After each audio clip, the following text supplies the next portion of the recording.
संजय जी हैं जो लखनऊ के निवासी, इनके द्वारा अपने चाचा की गुमशुदगी के संबंध में थाना रायपुर पर एक प्रार्थना पत्र दिया गया था और इस प्रार्थना पत्र में उनके द्वारा बताया गया कि उनके जो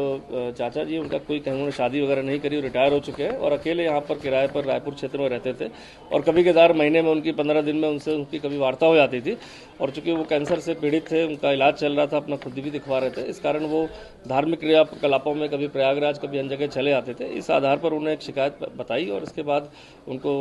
पर गुमशुदगी जब दर्ज की गई थी तो उनकी जब कॉल डिटेल वगैरह चेक की गई और अन्य चीज़ों की जानकारी की गई तो पता चला कि उनके टच में एक वहाँ जहाँ पर किराए पर रहते थे उनसे फेमिलियर होकर एक व्यक्ति जो ई रिक्शा का काम करता था, जो उनको दवा और मेडिसिन के लिए भी कहीं ले आता था, इलाज के लिए भी ले आता था और उनके अन्य घरेलू कामों में भी हाथ बटाता था। कहीं ना कहीं उसने उनके जो पारिवारिक स्थितियों को देखते हुए कि वो अकेले हैं, उनका कोई पूछने वाला नहीं है और साथ ही साथ उनके अकाउंट में चूँकि उन्होंने बताया कि रिटायरमेंट के बाद उनको काफ़ी पैसा जो रिटायरमेंट मिलता है उनके अकाउंट में है जिससे वो खर्च पानी चलाते हैं। इसको देखते हुए उन्होंने एक षड्यंत्र के तहत अभियुक्त जिसका नाम मोहित कुमार है, इसने षड्यंत्र के तहत उनको इलाज के बहाने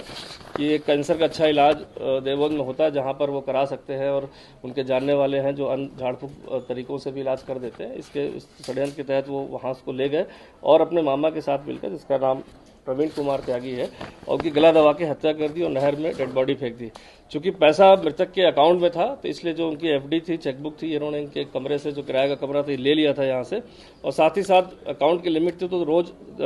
उसके अकाउंट से जो है पासवर्ड वगैरह लेने के उपरांत इसकी हत्या जब कर दी थी तो डेली अपने अकाउंट में या अन्य अकाउंट में ट्रांसफर कर रहे थे, जिसके कारण जो उनके द्वारा 13 लाख रुपए करीब विभिन्न समय पर निकाला गया और जिसमें 4,80,000 रुपए इनके पास से बरामद भी हो गया, सिम कार्ड भी बरामद हुआ, 5 लाख की एफडी थी जो वो तोड़ाने के फिराक में भी थे कि बैंक में लगा कर इसको तोड़ा लिया जाए। वो सभी साक्ष्य जो है दोनों अभियुक्तों से बरामद हो गए और इसमें जो डेड बॉडी अभियुक्तों द्वारा फेंकी गई थी वहां पर जानकारी करने में पता चला कि देवबंद थाने में वहां पर अज्ञात में, चूंकि डेड बॉडी का जब अज्ञात में पोस्टमार्टम हुआ तो उसमें गला दबाकर हत्या करने की बात की पुष्टि हुई थी, जिसके आधार पर वहाँ हत्या के मामले में वहाँ मुकदमा भी दर्ज है। तो सारे साक्ष्य मिलने के बाद अभियुक्त गणों को गिरफ्तार करके आज न्यायालय में पेश किया जा रहा है।